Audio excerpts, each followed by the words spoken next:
Cookie connecté. Salut, j'espère que tu vas bien et que tu as profité de tes vacances. Pour cette première vidéo de la rentrée, j'avais envie de faire quelque chose d'un peu différent de d'habitude. En fait, dans cette vidéo, je vais te parler d'un livre qui m'a beaucoup aidé la première fois que j'ai lu. C'est un livre de David Allen, c'est un livre donc de développement personnel, donc qui est assez connu. Et en fait, je l'ai lu pendant les vacances parce que en ce moment, je croule sous les projets aussi bien pro que perso ou par rapport à ma chaîne YouTube, et j'avais envie de me réimprégner de tous ces conseils, et en lisant, je me disais que ces conseils pouvaient te servir à toi aussi, et du coup, pourquoi pas faire une vidéo.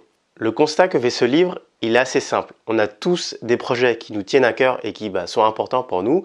Par exemple, faire ce voyage dont tu as toujours rêvé de faire, te mettre à la photo, au piano, au chant, ou tout simplement donner une nouvelle impulsion à ta carrière professionnelle, ou alors juste trouver ta voie.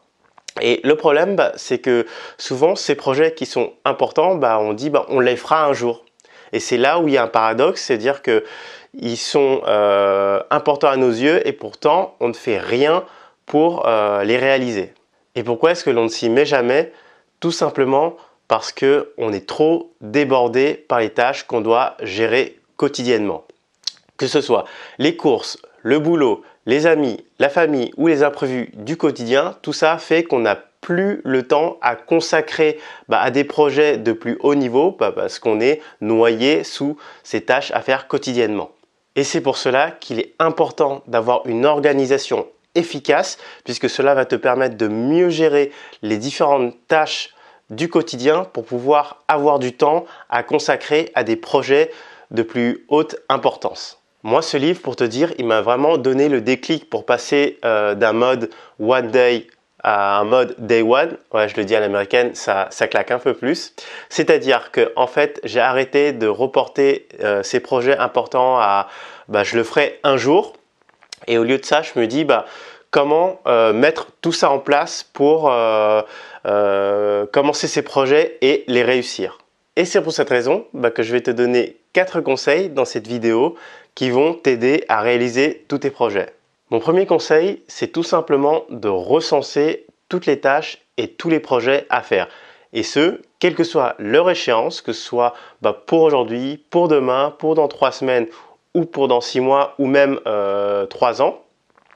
Et aussi, quelle que soit leur importance. Ça peut être le truc le plus terre à terre possible, comme changer l'ampoule de la salle de bain, un truc vague comme trouver le cadeau de maman pour son anniversaire dans 3 mois, ou alors un projet fou comme faire le tour du monde pendant 1 an. Et l'objectif, ça va être de rassembler tout ce qu'il y a à faire et de le noter, parce que comme ça va être plus simple de réaliser tous ces objectifs s'ils sont clairement définis. Ensuite, deuxième conseil que je te donne, c'est tout simplement, une fois que tes tâches et tes projets sont bien recensés, ça va être de transformer tout ça en action. Concrètement, ça veut dire qu'en face de chaque projet ou de chaque action, tu dois te poser la question de quelle est la première action à exécuter. Et cette fois, il va falloir être le plus concret possible. Par exemple, faire un voyage en Islande, va falloir décomposer ce projet en actions. Ça va être par exemple demander à ton ami qui a déjà fait le projet des conseils, ou alors te renseigner sur les prix des billets d'avion pour l'Islande, et troisièmement, voir quand est-ce que tu peux poser des congés pour y aller. Autre exemple, pour la tâche basique comme aller chez le dentiste, tu vas transformer donc cette tâche en action qui devient appeler le dentiste pour prendre rendez-vous. Et crois-moi, il y a une grosse différence entre les deux, puisque appeler pour prendre rendez-vous chez le dentiste, c'est une action qui est beaucoup plus concrète, qui est beaucoup plus visualisable que aller chez le dentiste, qui est beaucoup plus vague. Et du coup, ça va t'inciter à faire cette action. En plus, si tu suis ces 2 conseils, ça va vraiment transformer ta façon d'aborder et de gérer les choses. Tu seras beaucoup plus serein dans ta façon de t'organiser. Et pour t'expliquer un peu cet effet, je vais te prendre un exemple qui va te sembler familier. Tu es en week-end et en fait, au lieu de profiter de ton week-end, tu stresses à mort. Tu stresses à mort parce que le vendredi, il y a eu un imprévu, il y a eu un problème au boulot et tu n'as pas pu le résoudre avant de partir en week-end. Et du coup, pendant tout le week-end, tu vas stresser à mort. Et le pire dans tout ça, c'est que tu ne peux rien y faire. Et c'est là que les deux conseils que je viens de te donner vont pouvoir t'aider.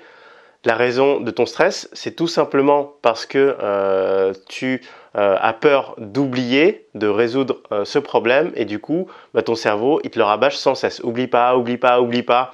Un peu comme le réveil le matin quand on n'arrête pas de le décaler. Et noter des actions tangibles pour résoudre ce problème va apaiser ton esprit puisque en fait ton cerveau, quand il va essayer de te rappeler cette tâche à faire, ce problème à résoudre, tu vas dire ah bah non, ça y est, je vois quelles sont les actions à faire, tu vas visualiser tout ça et ça va t'apaiser. Et par exemple, pour le cas qu'on avait vu, ça peut être des actions comme prévenir le chef, donc dès lundi, communiquer avec les personnes concernées par le problème et par exemple organiser une réunion avec toutes les personnes qui peuvent t'aider pour résoudre le problème. Et si tu arrives à généraliser ça, tu vas vraiment avoir un nouvel état d'esprit, un état d'esprit beaucoup plus serein, beaucoup plus calme et qui va t'aider en fait à avoir du recul sur ce qui reste à faire. Tu vas en plus devenir beaucoup plus efficace et crois-moi que c'est beaucoup plus agréable. Tu vas moins rechigner à refaire des actions et en fait c'est génial. Bon, regrouper tout ce qu'on a à faire et les transformer en actions, c'est bien, mais réaliser ces actions, c'est encore mieux. Du coup, là, je vais te donner une technique, mais limite magique, pour devenir efficace et pour réaliser un maximum d'actions. Et le secret, c'est que devant chaque action, tu vas devoir te poser la question suivante. Est-ce que je peux réaliser cette action en moins de 3 minutes? Si la réponse est oui, alors fais-la sur le moment et ne la reporte surtout pas. 3 minutes, c'est rien. Et pourtant, c'est incroyable le nombre d'actions que l'on peut faire. On peut appeler pour prendre rendez-vous, on peut vérifier une information sur Internet, on peut regarder une vidéo cookie connectée. Bref, on peut faire un maximum de choses en 3 minutes. Et le truc cool, c'est que ça va t'inciter à faire un maximum d'actions en moins de 3 minutes et du coup, ça te rend encore plus efficace. Quatrième conseil, ça va concerner évidemment l'organisation parce que je ne pouvais pas faire cette vidéo sans parler d'organisation. Par contre, je tiens à te prévenir que pour moi, l'organisation, elle est propre à chacun. Ça va dépendre de chaque individu. Moi, je vais te donner ma méthode, mais à toi de voir si ça va marcher pour toi. Et le système d'organisation, il est très important parce que toutes les actions ne peuvent pas être exécutées sur le moment. Parfois, il faut attendre certaines conditions ou il faut attendre un moment donné pour pouvoir la réaliser. Pour m'aider à m'organiser, moi, j'ai deux outils. Le premier, c'est tout simplement une application qui va me permettre de créer des listes avec des actions. C'est une application qui s'appelle Trello et en fait, je crée des listes selon différentes thématiques comme YouTube, boulot, vie privée, courses, etc. Et en fait, l'avantage de cette application, c'est que ça va me donner en fait une vision globale sur tout ce qui me reste à faire. Et évidemment, il y a un système de notification qui permettent de faire des rappels. Deuxième outil que j'utilise, c'est ce petit carnet, parce que l'application c'est bien, mais je trouve que c'est beaucoup plus simple, beaucoup plus pratique et beaucoup plus personnalisable d'avoir un carnet pour gérer ses actions sur une journée ou sur plusieurs jours. Ça permet de prendre des notes, de prendre des idées. Enfin, pour terminer cette vidéo, je vais développer un peu plus ce que j'ai dit au début de la vidéo concernant les différentes tâches et les niveaux. Donc je t'avais parlé de tâches courantes et de tâches de plus haut niveau. Pour être un peu plus précis, l'auteur lui considère qu'il y a 6 paliers. En fait, on va dire que c'est une pyramide. Donc le plus bas niveau, c'est les tâches courantes, donc c'est les tâches de tous les jours et qui nous prennent le plus de temps. Ensuite, on a les projets en cours qui sont donc les projets qui vont se décomposer en actions à réaliser sur le court terme, par exemple un déménagement ou l'organisation de tes prochaines vacances. Ensuite, encore niveau au-dessus, les objectifs sur 1 à 2 ans, ce sont tes aspirations côté vie perso, côté vie pro. Et si tu es un étudiant, c'est par exemple le choix de tes études. Et encore au-dessus, il y a ce qu'on appelle les projections de 2 à 5 ans. Ce sont des projets sur le plus long terme qui concernent par exemple un changement de carrière, tes aspirations concernant la famille, partir à l'étranger, etc.